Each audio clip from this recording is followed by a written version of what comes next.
What's going on, good people of the YouTube land? How's it going? I want to talk to all the new truck drivers out there in the world. Hey man, you can do it, man. You know, like they say, a lot of old guys ready to retire.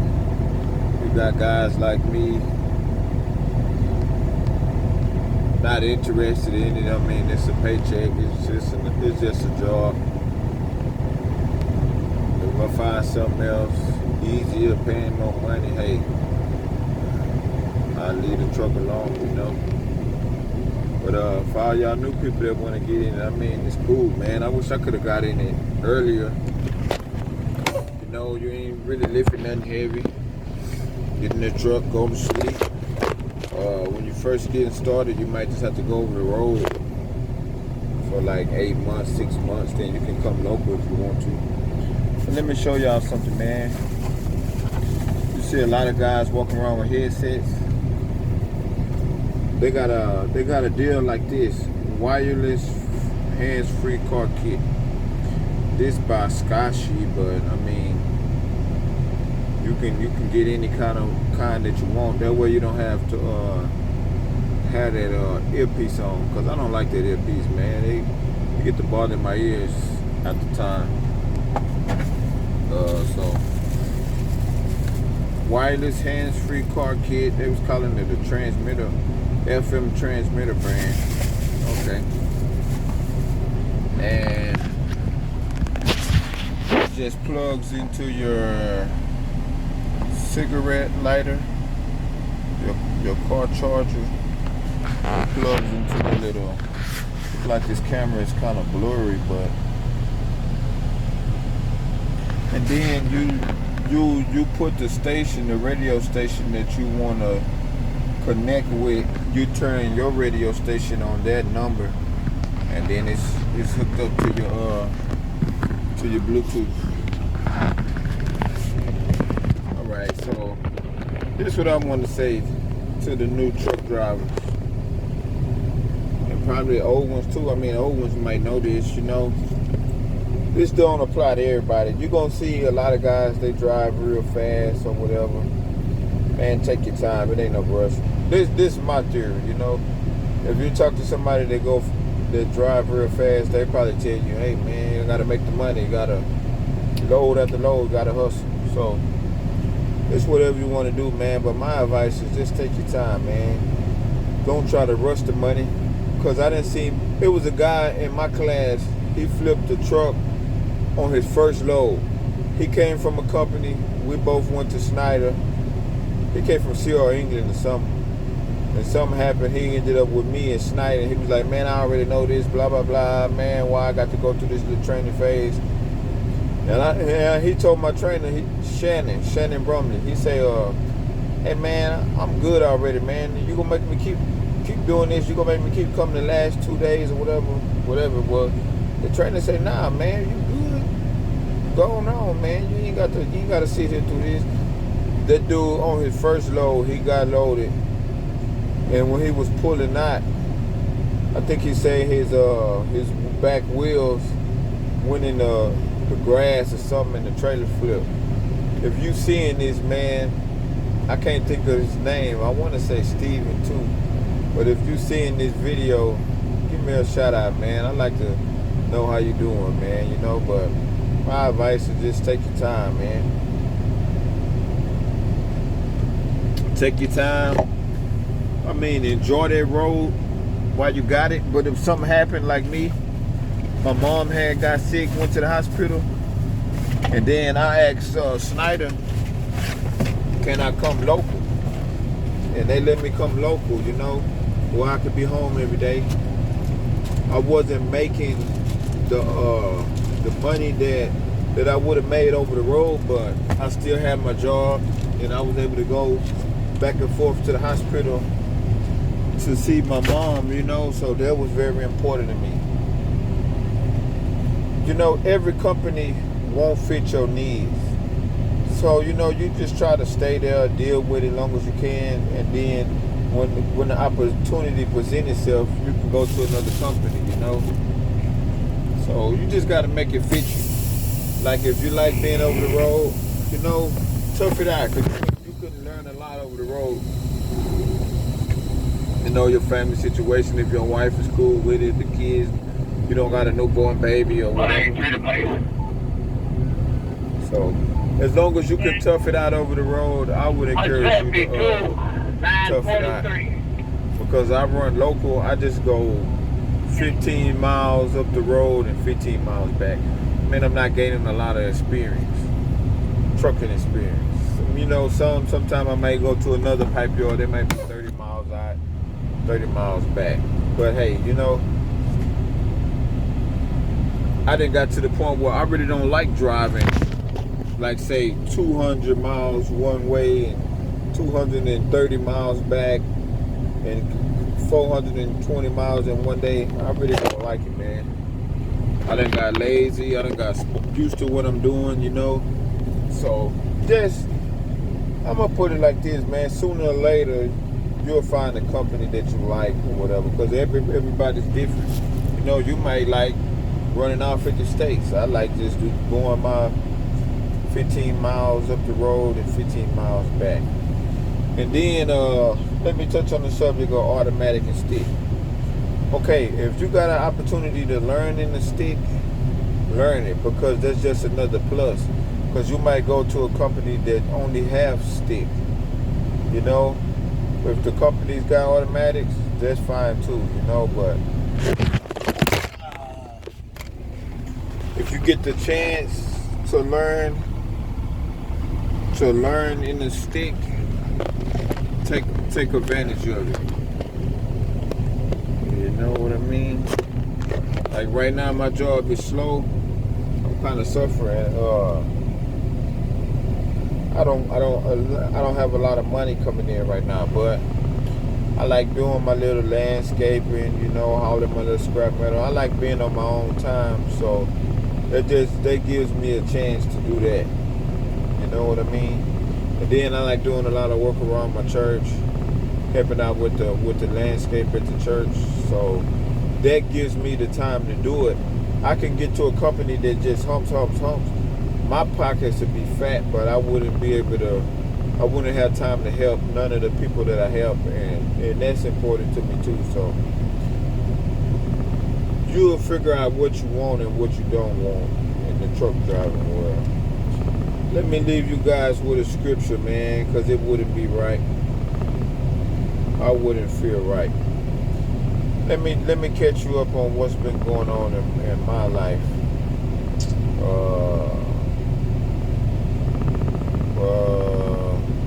Well, basically the job been slow. I've been having to try to hustle work, do other little things, you know, but all in all, my mindset, I'm content, because I know God will bring everything back up to normal.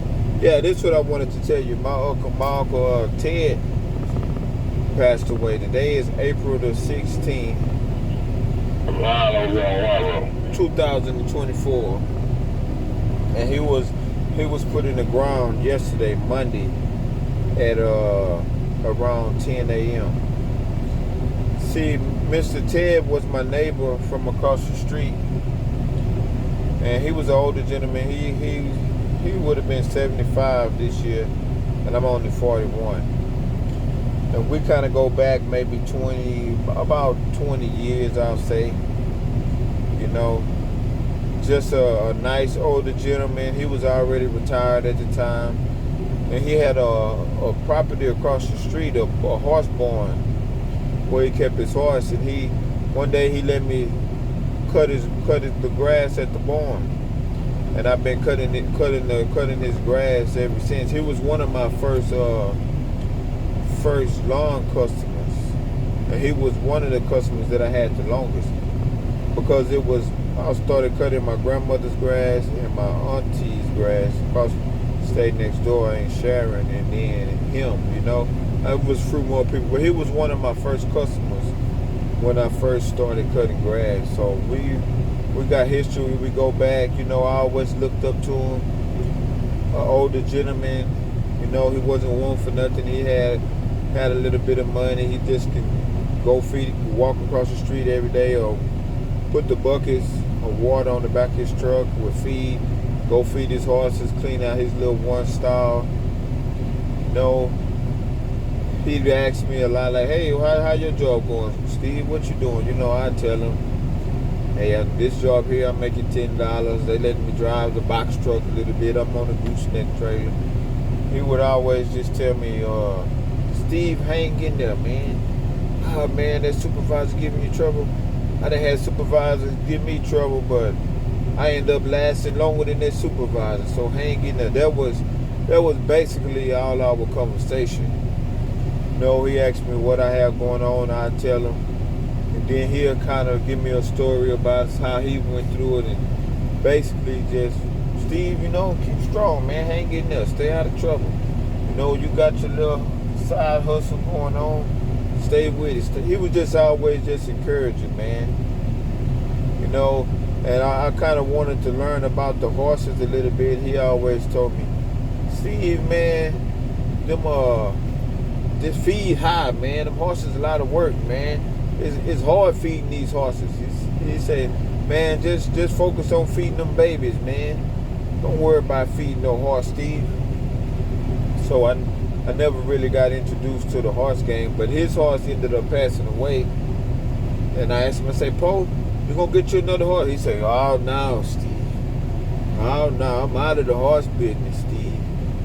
That's kind of how he do. He'll smile and kind of laugh. Man, it's just hard to lose a good friend. Cause now when I come to the neighborhood, I won't be able to look across the street or look a block down and see Mr. Ted cutting his grass or going over there to the barn, you know, just piddly-paddling around. And even sometimes he'll pass by the front of the street and wave. I talk to him for a second. Hey, what you got going? Ah, man, I'm taking it easy today, Steve. I'm like you, man. I'm going to take it slow today, Steve. Oh, yeah. Or he'll tell me, say, I see him coming from a restaurant or something with his wife. Man, just a good man, man. Just a good man. And I hope that I can leave a legacy like that of just being a good person that the younger people can see or come to and ask a question, get motivated, you know, steer them out of trouble. It's just gonna be hard not to see my friend, man. Cause you know, I got a few other neighbors, but he was one of the ones that pretty much I was most closest to. So I just want to say God bless Mr. Ted.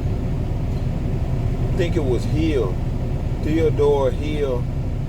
Bless Mr. Ted Hill, man, and the family. Aunt Sylvia, I know he left behind a daughter and his son Tommy. You know, just God bless the family, man. And Poe, I just want to thank you for being a good friend, man. Turned into an uncle, man. Just thank you for being the person that you is. You touched my life, and you inspired me to do better. And now that you're gone, I have a standard that I need to try to uphold. I might don't reach it, but at least I got a standard I can pattern myself after. I'm gonna go ahead and say this. You know, being a black male, it's not just always easy, you know. We got a lot of challenges up against us. But to see somebody go through it successfully and with excellence is just an honor, man, and a good person a good role model, shall I say. You know? So God bless the Hill family, and thank you, Uncle Ted, man. And just like with my grandmother, the memories probably won't go away, because my grandfather, he was good, man. He always came through and did everything for me, like fixed the little bicycles and the little tricycles and things like that. He kept me with one of those. He kept me rolling, man. From a kid, They had the big wheels or power wheels, whatever, that you turn with the little pedals. He kept me with one of them. It'll break. He'd come back and fix it, and I could tell he took some parts off of other one because the colors didn't match. But my grandfather kept me with my tricycle going, man. So I've been rolling ever since a kid, you know. And it escalated to when I started riding bicycles. My grandfather passed when I was 6, or really 5. So I don't have too many big memories. I just had those baby memories, you know. So Mr. Ted was the older gentleman that I could look to, man. Almost like a grandfather figure. So thank God for Uncle Ted. Now let me try to go to a scripture. I see. Did I turn my paperwork in? I think so. This guy is coming look active for something. I might have to give him some paperwork.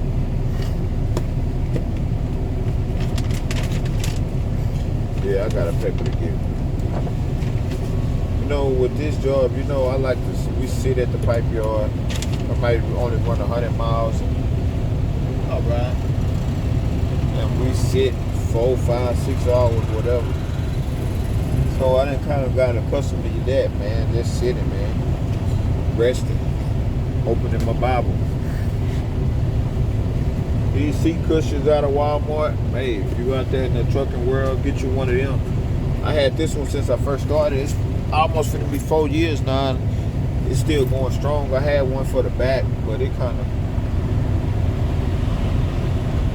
messed up. Let me go to a scripture. We can talk about the word, man. We can talk about the word. I'm still in the book of Numbers.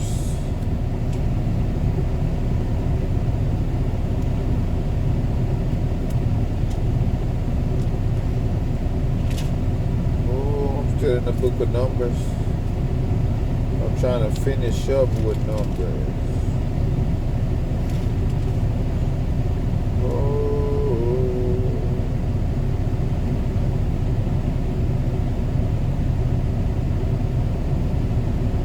I like this one. Numbers 14 and 22.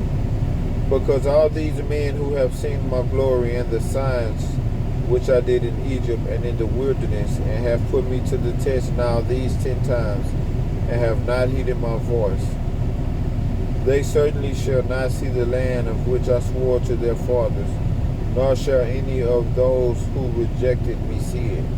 But my servant Caleb, because he has a different spirit in him, and has followed me fully, I will bring into the land where he went, and his descendants shall inherit it. That's like the 10 spies. 2 brought back a good report, and the other 8 said, "No, it's impossible." Okay, it's a lot of different ways you can go with this, but you know, there's a lot of things that seem impossible in our lives. When I first, well, before I even got my CDL, all my homeboys was able to go to ACC and get their CDL, and they start making their money, man. You know, $800,000 back then was great. We 20 years old, balling. Don't let you make $1,500 in 1 week or whatever. You made $600. You know, all my friends was getting their CDL, and I wanted to get my CDL. Guess what? I had 2 drug felonies when I was 18 and 19. So around 22, 23, when everybody was getting their CDL for free through the Houston Community College, guess what? The school rejected me. They said, "Nah, man, you got a fresh drug case. We can't hire you in this. We can't let you go through the CDL school." There's somebody blowing the horn. Oh, that's the train. So I had to wait 7 years. I started doing construction. I was laying bricks with Santana, doing carpenter work with Mr. Sam, putting up a lot of wooden fences, whatever. And then like about 7 years passed after that, the school was able to accept me. So I was able to go in and get my CDL through the school. Now, mind you, this is 7 years later after all my friends. So I went through the school, and then guess what? All the companies like Snyder and Swift, they said, hey man, we can't hire you because your drug possession case is too fresh. So I had to try to go with, the little mom and pop companies, whatever companies wasn't paying nothing. And I got fired a lot of times off of those jobs. And then it was a long stretch that I wasn't working in the CDL, so I kept the license, but I just said, okay, maybe it's not for me, What is God trying to show me? Because I keep getting laid off from these jobs because my driving wasn't that good.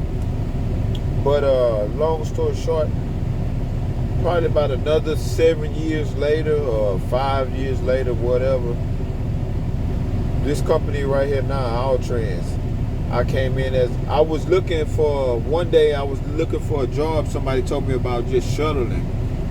You got a CDL, but you don't go out in the street. It's kind of like a yard mule position.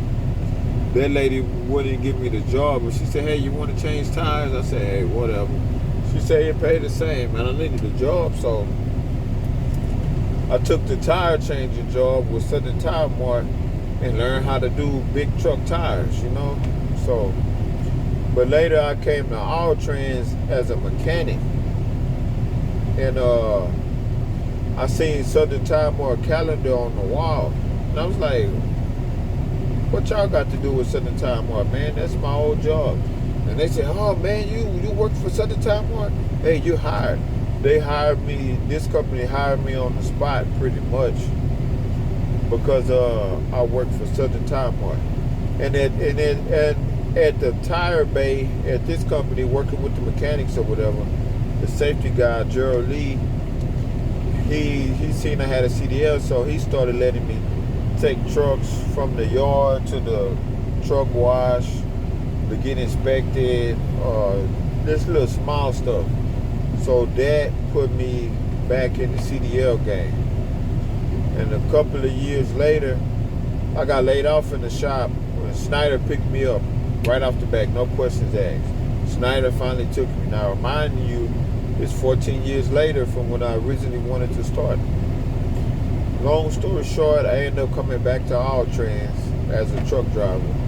And, I've been driving trucks for like 4 years now or whatever. So I had gave it up, but the Lord worked it out to where it still worked.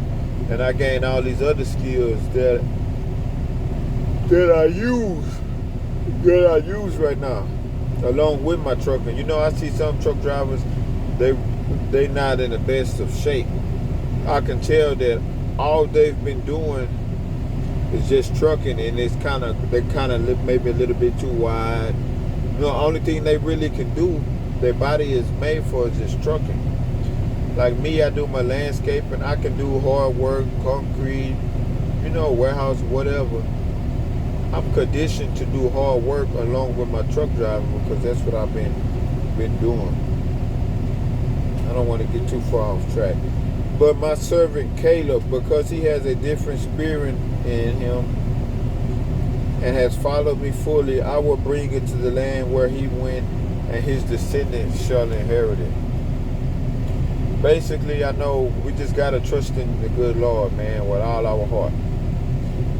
Right now, the way the economy is going, the world is going, it's just uncertain. It's war in Ukraine, war in Israel. A lot of people are saying this might be World War III, which leads up to the Battle of Armageddon. The Battle of Armageddon is in the book of Revelation. It's talking about the last war right before Jesus comes back. The war that's going to end the world. So I know things may seem impossible, but let's keep our faith and our trust in Jesus. If I die, let me die on the battlefield of the good Lord, so my soul can go to heaven. So how this relates to you, the impossible situations, you know, even the situation that you gave up on.